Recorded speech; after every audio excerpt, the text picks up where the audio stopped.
सड़क से उठाकर स्टार बना दूंगा मैं। सड़क आम्ही हवा करत नाही, आमच्या नावाने धाव होती. सूरज चव्हाण एक गरीब गावचा मुलगा झालाय आता सुपरस्टार. म्हणूनच बरेच लोक त्याला सपोर्ट करत आहेत आणि बरेच लोक ट्रोल सुद्धा.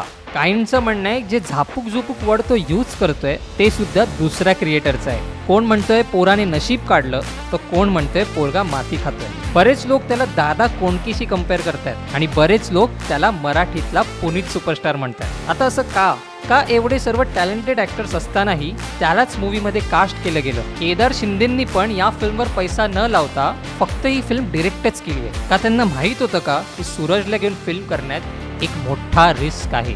सो काय ही फिल्म चालेल, या सर्व प्रश्नांची उत्तरं जाणून घेऊया आजच्या व्हिडिओमध्ये. पुणे जिल्ह्यातील बारामती तालुक्यातल्या मोडवे गावात सूरज चव्हाणचा जन्म झाला. त्याचे बालपण अत्यंत कठीण परिस्थितीत गेले. लहानपणीच त्याच्या वडिलांचे कर्करोगाने निधन झाले आणि काही काळातच आई आणि आजी सुद्धा स्वर्गवासी झाल्या. त्यावेळी त्याला 5 मोठ्या बहिणी होत्या, ज्यांची जबाबदारी त्याच्यावर पडली. घरातील आर्थिक परिस्थितीमुळे सूरजला शिक्षण सोडून मजुरी करावी लागली. कोंबड खतावर जायचा, 500 कशी 300 त्या कामावर असायचं. त्यावेळी त्याला दिवसाचे 300 रुपये मिळायचे. पण अशा काळोखीच्या परिस्थितीत सुद्धा एक दिवा चमचमला.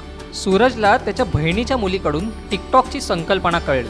त्यामुळे त्याने आपल्या मित्राचा फोन घेऊन एक व्हिडिओ बनवला आणि हा पहिलाच व्हिडिओ प्रचंड व्हायरल झाला. मेला दिनो का आताय. मग त्याने मजुरीतला मिळालेल्या पैशातून एक मोबाईल घेतला आणि हा मजुरी करणारा मुलगा रातोरात स्टार झाला. त्याच्या हटके स्टाईलमुळे सोशल मीडियावर तो प्रचंड लोकप्रिय झाला. त्याचे टिकटॉकवर लाखो फॉलोअर्स सुद्धा होते. आता तो पुढे झेप घेणारच होता तेवढा टिकटॉक भारतात बंद झालं. पण तरीही सूरजने हार नाही मानली. त्याने आपले ते व्हिडिओ यूट्यूब आणि इंस्टाग्रामवर टाकण्यास सुरुवात केली आणि त्याही ठिकाणी त्याला प्रचंड यश आलं. त्याचा संवाद लहान लहान मुलाच्या तोंडात सहज ऐकायला येऊ लागले. मराठी वाचता न येणाऱ्या सूरजने सोशल मीडियाच्या माध्यमातून आपली ओळख निर्माण केली.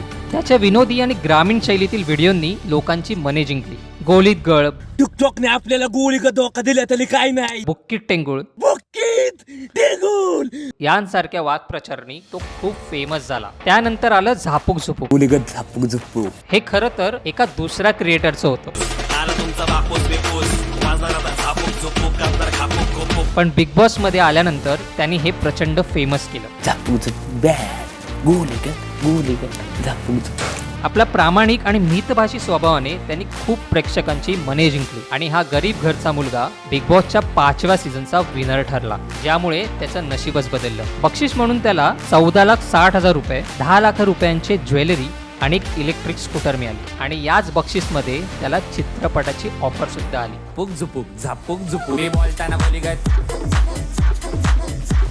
आता बिग बॉसच्या पाठी जिओचा हात होता, त्यामुळे ही फिल्म सुद्धा जिओच प्रोड्यूस करते. आता भलेही तो इन्फ्लुएन्सर असला तरी ऍक्टर नव्हता, त्यामुळे अशा ऍक्टर कडून काम करून घेणं खूप मेहनतीचं काम असतं. त्यासाठी एक नावलौकिक आणि एक्सपिरियन्स डिरेक्टरची गरज होती, जी गरज केदार शिंदेंनी भरून काढली. पण तरीही प्रश्न असा आहे की एक इन्फ्लुएन्सरला घेऊन हा पिक्चर चालेल का? कारण आतापर्यंत जेवढा इन्फ्लुएन्सरनी मूवीजमध्ये काम केलंय ते काम यशस्वी झालं नाहीये. कारण लोक 30 सेकंड आपला फावला वेळ काढून व्हिडिओ लाईक करू शकतात, पण तीच लोक 3 तास काढून थिएटरमध्ये जाऊन आपल्या खिशातले पैसे देतील. त्यामुळे हा मूवी चालणार की नाही ही संकल्पना करणं थोडं कठीण आहे. तसं बघायला गेलं तर प्रयत्न खूप चालू आहेत, प्रमोशनही खूप चालू आहे. त्यातल्या त्यात सूरजचं बिग बॉस फेम सुद्धा अजून टिकून आहे.